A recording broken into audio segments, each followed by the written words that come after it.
I was walking down a hallway and a colleague of mine, Ravi de Cruz, came to me and said, I'm doing this innovation stuff. We're working on new ideas in medicine. And asked him, Brian, do you have any problems that might need fixing in design?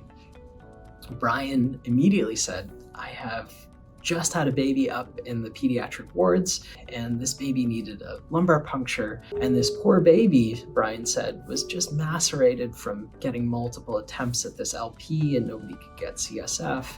And the poor family was stressed out, and it was just a really difficult process. Brian said, well, we need somebody to hold a baby still. And both of us had this cognitive aha moment. We were like, my gosh, we really do want to develop this device. I said, Brian, that's actually genius.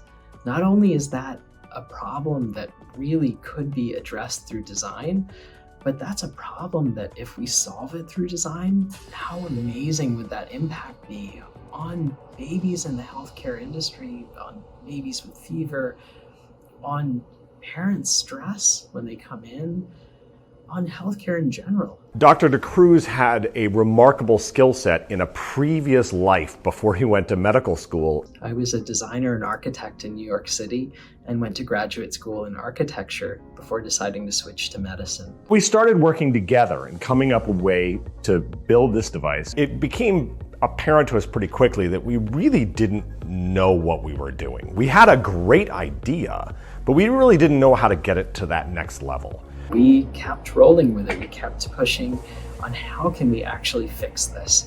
So we went to NEMIC and we said, here's our proposal, here's what we're thinking.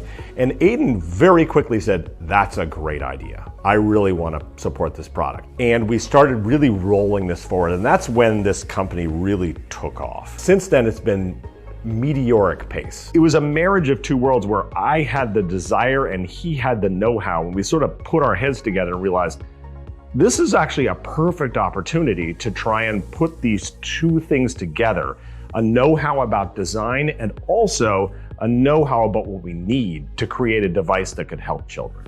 As a physician who's done probably thousands of spinal taps, I can tell you that this is one of the most frustrating and difficult procedures we do. I grab them here and I support the head with those fingers. When we do a tap on a baby, we have to hold the baby in a very difficult crunch position where they're on their side and we're forcing them into a really uncomfortable position. And someone has to hold that baby in that incredibly uncomfortable position for a long period of time while the person doing the procedure on the other side is putting in the needle. This device takes an incredibly painful procedure where you are manhandling a baby to the horror of the family into essentially a massage chair where you can provide pain relief that is safe and effective and do this procedure in a much more controlled manner. We have a hole where the baby's face, and we designed this hole to be as comfortable as possible, but also allow us access to the mouth. And I've had medical students during the procedure dipping a binky in sugar water and just putting it in the infant's mouth, just like this. Those babies stop crying immediately. It's like getting morphine with no side effects. We're really, really excited on how well this works. The cost of this device is minuscule compared to the potential savings. If I can get a perfect tap, is I can get a child out of the hospital within 24 hours. If I don't get a perfect tap, I can't.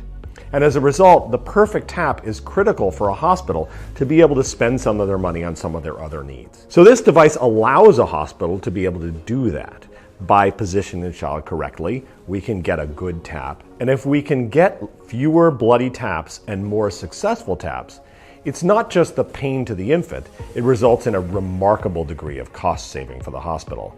Much, much more than the cost of the device. We've heard from doctors all across the country at a variety of different institutions, all of them highly venerable, saying, I can't wait for this device to come out. I want to buy one. I've used this device myself, and I'll tell you, I don't want to do another tap without it.